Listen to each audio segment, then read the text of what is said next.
အားလုံးမင်္ဂလာပါကျွန်တော်ကတော့ Future Plan Channel ကကောင်းတော့ဝေဖြစ်ပါတယ်။တကယ်ကျွန်တော်ရေဒီတစ်ခါတော့စီးကန်းရဲ့ရေးပပုံကြောင်းကိုပြောပြမယ်ပုံမြင်လေးပဲဖြစ်ပါတယ်။ပုံမြင်လေးရဲ့နာမည်ကတော့မြောက်ကလေးဖိုးစီနဲ့တက်တီပွဲတော်ပဲဖြစ်ပါတယ်။စာရလာတဲ့တောအုပ်ကြီးတစ်ခုရဲ့အလယ်မှာတလိษံလေးတွေကိုစတင်ပေးတဲ့ကျောင်းတော်ကြီးတစ်ခုရှိပါတယ်။အဲဒီကျောင်းမှာဖိုးစီလို့ခေါ်တဲ့ငန်ကောင်းပြီးအရန်တွက်လက်တဲ့မြောက်ကလေးတစ်ကောင်ရှိပါတယ်။သူဟာစီကန်းလိုက်နာဘိုးကိုတော့သိမကြိုက်ပါဘူး။ဆရာတွင်စကားပြောနေရင်ကြားပြက်ပြီးဝင်ပြောတတ်တယ်။ကစားပြီးရင်လည်းအယုတ်တွေပြန်မသိမ့်တတ်ဘူးပေါ့။တနေ့မှာတော့သူတို့ရဲ့ကျောင်းကြီးဖြစ်တဲ့စင်ကြီးဦးဒီလာကကလေးတို့ရေမဲဖန်ကြရင်ငါတို့ကျောင်းရဲ့မြစ်ပတ်လည်နဲ့အထိမ်းအမှတ်ဖြစ်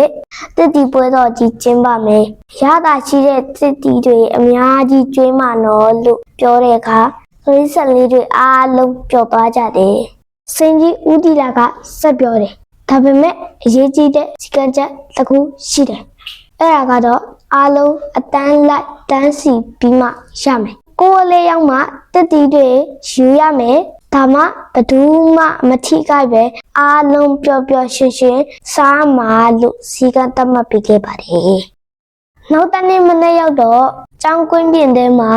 ငပြောတီတရက်တီပန်းတီစားတဲ့ရောင်စုံတတိပုံကြီးတွေစင်သက်ဖြစ်နေပြီပေါ့။ရုံကလေးတွေရှင့်ကလေးတွေဝုံဝင်ကလေးတွေအားလုံးကဆရာကြီးဦးလီလာစီကံတတ်မှတ်ပေးထားတဲ့အတိုင်းစီကံတကြတန်းစီနေကြတယ်။ဒါပေမဲ့မြောက်ကလေးဖိုးစီကတော့တစ်တီတွေကိုမြင်ပြီးစိတ်မထိန်နိုင်တော့ပဲဟာငါအကြိုက်မပြောသေးတွေဟိုးနောက်ဆုံးမှတွားတန်းစီနေရင်ကြာနေမှာပေါ့ငါကတွားလက်တဲ့သူတယောက်ပဲဘယ်သူမှမသိခင်အမြန်ပြေးယူလိုက်မယ်လို့တွေးပြီးဖိုးစီကစီကန်းကိုလိုက်မနာပဲတန်းစီနေတဲ့ငယ်ချင်းတွေကိုကြော်ကတစ်တီပုံကြီးစီကိုတဟုန်ထိုးပြေးသွားလိုက်ပါတော့တယ်အရှင်လုံးသားတဲ့ဖိုးစီဟာအခြေဆုံးမှတန်းစီနေတဲ့လက်ကလေးကိုခွန်တိုင်းမိပြီးတက်တီပုံကြီးတဲ့ကိုလဲကျသွားပါတော့တယ်တက်တီတောင်းတွေမောက်ကုန်ပြီးတရက်တီမဲတွေလဲပြပြကုန်ရောပေါ့ဖိုးစီရဲ့တကူလုံးမလည်းတက်တီရည်တွေပေချမ်းသွားပါတော့တယ်လက်ကလေးကလည်းလန့်ပြီးငိုသွားတော့တာပေါ့ပွဲတော်တစ်ခုလုံးလဲဖျုတ်တော့ကားဖြစ်သွားတယ်စင်ကြီးဦးတီလာရောက်လာပြီးဖိုးစီကိုထူပေးလိုက်တယ်ဖိုးစီကသူ့နဲ့ချင်းတွေကိုအားနာလုံးလို့ခေါင်းမပေါ်ရအောင်ဖြစ်နေခဲ့တယ်